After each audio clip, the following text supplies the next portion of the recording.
জীবনে ঘটে যাওয়া অপ্রত্যাশিত বা অনাকাঙ্ক্ষিত ঘটনার সামাল দেবেন কিভাবে? আমাদের জীবন সবসময় কিন্তু আমাদের ইচ্ছা মতো চলে না। আমরা কেউই নিজের জন্য খারাপ কিছু এক্সপেক্ট করি না।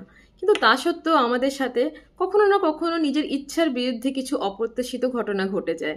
সেটি হতে পারে নিজের পড়ালেখায় ব্যর্থতা, চাকরি যাওয়া বা হঠাৎ করে কোনো রকম আহ, প্রিয়জনকে হারিয়ে ফেলা, অথবা কোনো সম্পর্কের ভাঙন ধরা, পারস্পরিক বিচ্ছেদ বা প্রিয়জনের কাছ থেকে ধোঁকা, ব্যবসায় ক্ষতি এবং পরিবারের একটি দায়িত্ব বা যেটা একসময় একটা বড় সমস্যা এবং দুশ্চিন্তার কারণ হয়ে দাঁড়ায়।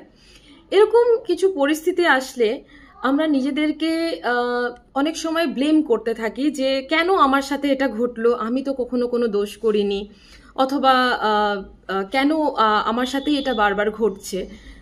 সব থেকে ইম্পর্টেন্ট হলো নিজেকে যতবার আপনি এই প্রশ্নটি করবেন ততবারই কিন্তু আপনি সেই ঘটনাটার মধ্যে দিয়েই বারবার যাচ্ছেন এবং সেই কষ্টটি অনুভব করছেন এবং আপনি নিজেই কিন্তু নিজেকে আরো বেশি হার্ট করছেন। তাই সবার আগে এটি বন্ধ করুন এবং যে পরিস্থিতিটি ঘটেছে সেটিকে অ্যাকসেপ্ট করুন যে হ্যাঁ, আপনার সাথে যেটি ঘটেছে সেটা আপনার হাতে ছিল না এবং যে কারণে ঘটেছে এবার সেই অবস্থা থেকে আপনাকে বেরিয়ে আসতে হবে। দ্বিতীয়ত, আপনার কোনো প্রিয়জন থাকলে তাদের সাহায্য নিন এবং তাদের সাথে কথা বলুন। কথা বলাটা কিন্তু খুব ইম্পর্ট্যান্ট। নিজের মধ্যে যত চেপে রাখবেন তত কিন্তু আপনার অস্থিরতা বাড়বে। তৃতীয়ত, এই মুহূর্তে কোনো রকম ড্রাস্টিক কোনো রকম ডিসিশন নেবেন না, কারণ হতে পারে কোনো রকম আবেগের বসে বসে নেওয়া সিদ্ধান্ত ভুল হতে পারে এবং আপনার জীবনে কিন্তু কোনো বড় দুর্ঘটনা আরও ডেকে নিয়ে আসতে পারে।